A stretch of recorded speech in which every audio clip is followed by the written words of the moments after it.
Thanks to the support as a channel member, Michael Angood. Yeah, we've already had a lot of must-win games this season. I think we're going to have a few more to go. Starting today, we're 6 points behind Manchester City with 9 games remaining in the Premier League. We play them today. If we win them, we're in this title race. If we win them, we're in this title.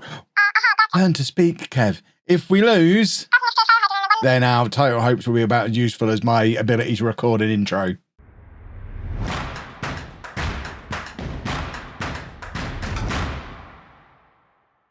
Hello, I'm welcome to part 148 of Homegrown. I'm Kevin. Coming up on today's episode, we have 2 games for you. One in the Premier League, one in the Champions League. We're away against Manchester City, as mentioned, and we're also away in the second leg of the Champions League knockouts against Celtic. That one should be more of a foregone conclusion after how the first leg went, but you never know in the Champions League. We've lost from stronger positions than that before. Case in point, we lost 4-1 away against Wolves, which is one of the reasons why we're in such a pickle in the Premier League title race. And then just to show how inconsistent we are, we come off the back of that and beat Arsenal 3-1. So in our last 3 Premier League games, we've won 4-1 and 3-1 and lost 4-1. The teams we beat were Chelsea and Arsenal. The team we lost to, Wolves, previously losing against Brighton as well. We are becoming more... I've probably kind of at the back of my mind suspected this might happen when the Champions League comes back. We would become more inconsistent in the Premier League. It's our first time trying to compete on 2 fronts. And as much as I said I was prioritising the Premier League this year, the players seem to be more interested in the Champions League. And I guess the Champions League is probably the more winnable of the 2 in the state we're in right now. But that could all change. A win against Manchester City here, and we go within 3 points of them with 8 games remaining. We leapfrog above Manchester United, albeit probably only temporarily as they're likely to go and beat Leicester later in the day. And things do become very interesting in the run-in again. So let's go and try and beat them. And if we don't beat them, then at least we can focus on the Champions League and just try and win that instead, eh? So we're going with Perez in goal, a back four of Kovacic, Douglas Allen, Erkan and Fazekas, Diaz and McKenna in midfield, Ian and Juan Jose out wide, and then Jovanovic and Veloso up front. If you're wondering why it's such a strange team, look at the amount of injuries that we've currently got. Marcelo's already played for the under-23s today. That's a bit of an oversight from me, so he's unavailable. But Diego Perez is going to be out for the next 4 weeks with sprained ankle ligaments. Park is on his way back from injury, but not yet fit to play. Todd Thomas is out for another couple of weeks with pulled ankle ligaments. Elias is out for a couple of weeks with a concussion. Kleber is just returned to fitness, but not really fit to start today. Same situation with Sydney. We are struggling a little bit with keeping players fit. One thing I have done is change Jovanovic's player role because he's emerged as really, really, really good as a deep lying forward. When he first arrived, he was equally as good star rating wise at complete forward, and I always prefer a complete forward. But if he's going to tell me his best role is deep lying forward, then we'll try him as a deep lying forward. It's something I've used a little bit in my Sheffield United save on Twitch this year, where we won the Champions League with Sheffield United. We played with a very, very good advanced forward who was always Premier League top scorer. Veloso fits into that role. And then a very, very good wonder kid deep lying forward who didn't really score a huge number of goals, but just knitted everything together with the striker, the 2 wingers, bringing the midfield into play. And if Jovanovic can slot into that role, then it doesn't really matter how many goals he's scoring. He'll weigh in with a few free kicks over the course of the season. He's very good at those. He's very good in the air as an aerial threat from set pieces. If he's not really scoring from open play because he's setting up Kleber, Veloso and Park to get 20 plus goals a season each, then I don't mind if Jovanovic ends the year on 5 goals because he's definitely doing his bit. Juan Jose has picked up an injury now. We're just talking about how much of a pickle we're in injury-wise. How bad is Sydney? Sydney can play... Hold on. Icons are rubbish. Sydney doesn't need a fitness test. Can play the full match, so Sydney can come on. Although, do we bring Francisco on? No, we don't. We bring Sydney on. If we're playing a right winger, we play Sydney. Sydney doesn't get enough game time as it is. And even if he's not fully fit, a half-fit Sydney is probably going to be more of a threat out there wide than Francisco will be. Francisco very much our backup advanced forward and doesn't really get in the team anywhere else these days. Right, 0-0 at half-time. I can cope with this so far. If we can nick a winner in this second half, then I'll cope with it even better. But, I mean, avoiding defeat is a nice result when it comes to making sure we get into the Champions League next year. We're only actually 6 points ahead of Leeds. We're as likely to win the league as we are to fall down to 5th place at the moment, points-wise. So I'm certainly probably thinking more in terms of avoiding defeat first and then worrying about if we can get back into a title race afterwards. As it is, we're not going to do either because we're going to lose the game. City go 1-0 up. They've just carved us open there. This makeshift defence, not ideal again. Elias and Todd Thomas both missing from our first choice back four. And it shows there because they've come down the Douglas Allen side. He is our 4th choice centre-back, but our 3rd choice centre-back's playing right back and our 1st choice centre-back's injured. So we're kind of in a position where we have to play him. And he's played a lot of football this year because there's always somebody injured in this back four. And I think we need our two young backups at fullback to really push on over the course of the next 6 months or so. So next season, when we get a fullback injured, we can bring Kelly or is it Guerrero, the young Portuguese lad? Yeah, Guerrero. And we can bring either of them on to play fullback. So if we lose Elias or Erkan, Fazekas can just drop in there and he's not already playing at fullback, which has been the problem all year this year. Fazekas is playing a lot of games because he's having to play fullback a lot. Right, we're going to bring Kleber on the left-hand side to try and help us grab an equaliser. McKenna is shattered as well, so Christensen can come on for him. We're going to go attacking, which is where we went wrong against Manchester United. When we lost 7-2 against Manchester United recently, I think it was 3-1 when we went attacking and tried to get back in the game. And that's when we conceded another 4 goals late on. So this could end up costing us.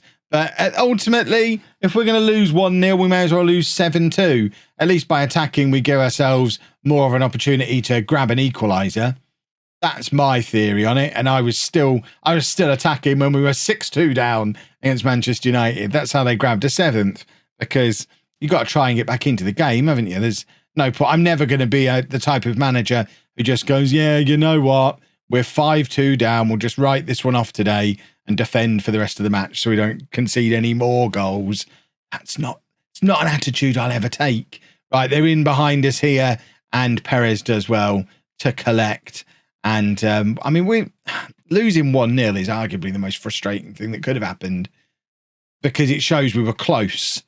And maybe if we'd have had our first choice team available, maybe we get something out of that. But I think that result, and probably not even that one, more so the Brighton result, the Wolves results, because they've made that one matter more than it should have done. Losing to West Brom, losing to Brighton, losing to Wolves, they're the silly little results that have actually caused us a problem. The Manchester City, when we were supposed to lose away against Manchester City, we'll lose away against Manchester City again next year. But that is the one that's finally stretched it out to a 9-point gap with 8 games to go. I think we officially declare here we're not winning the Premier League this year. So we shift our focus a little bit. We still want to make sure we qualify for the Champions League for next season, but we will be prioritising Champions League matches now for as long as we're in the Champions League. And if we now can't win the Premier League, let's see if we can go and win the Champions League. We're only in the first knockout round. There's some big teams left in this tournament. But at the same time, Manchester City have already been knocked out of this by Hertha Berlin. So there's some surprises going. Leeds might be about to knock out Paris Saint-Germain. Schalke might be about to knock out Barcelona. The Champions League could be opening up for us. Manchester United, Real Madrid, they're all still in it. Let's go play Celtic. So Celtic then, few changes. We've shuffled the defence around ever so slightly. We've moved Fazekas across to play alongside Douglas Allen. Erkan going out right back, and we've told Douglas Allen just to focus on being a centre-back, not a ball-playing one, in the hopes that it's less confusing for my latest scapegoat. We've also got Park coming back in on the right-hand side of midfield. He's not fit to play a full game, but we're little bit low on right wingers. After Sydney played in the last game, he's still not fully fit either. I guess we could play Francisco out there. Park realistically is out there for the first half, I think.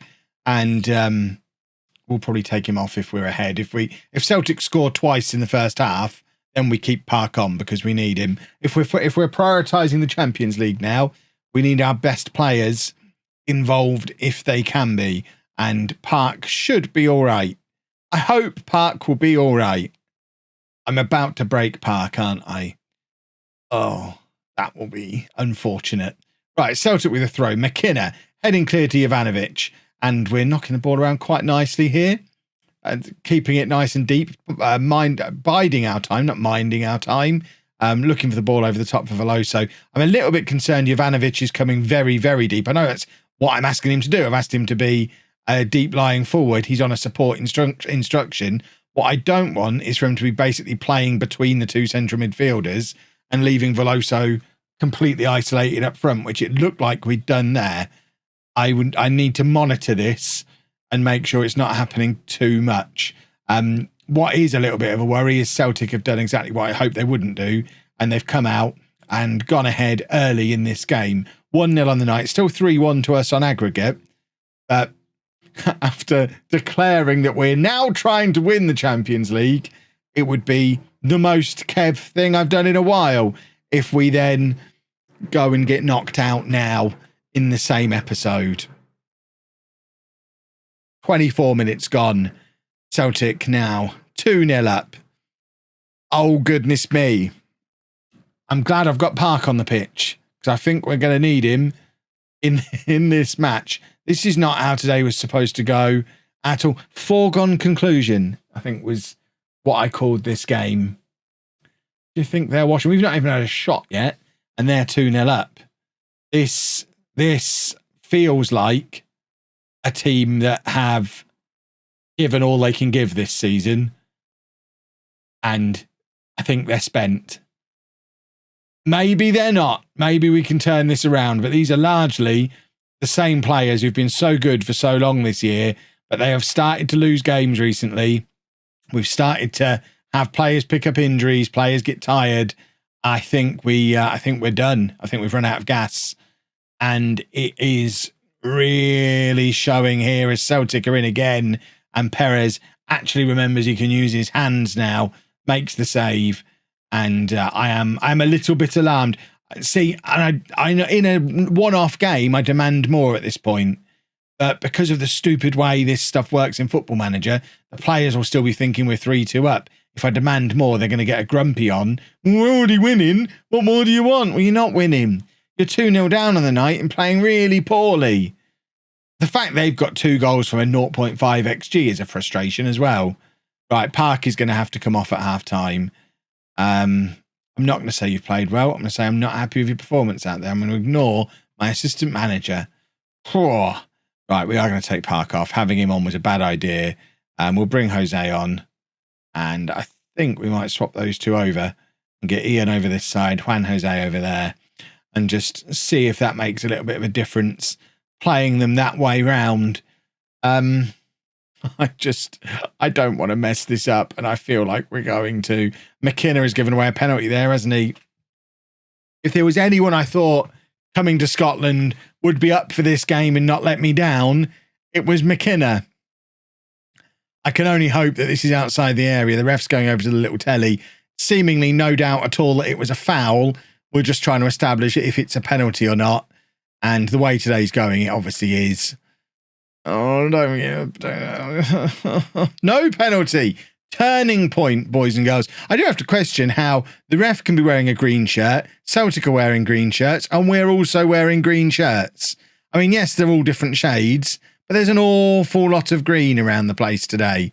Right, here we have a break through McKenna, and Veloso, again, is completely isolated up there on his own, and there's just no runs around him, and now Ian's picked up an injury. Let's see if Francisco can get up there and offer him a little bit more support, maybe.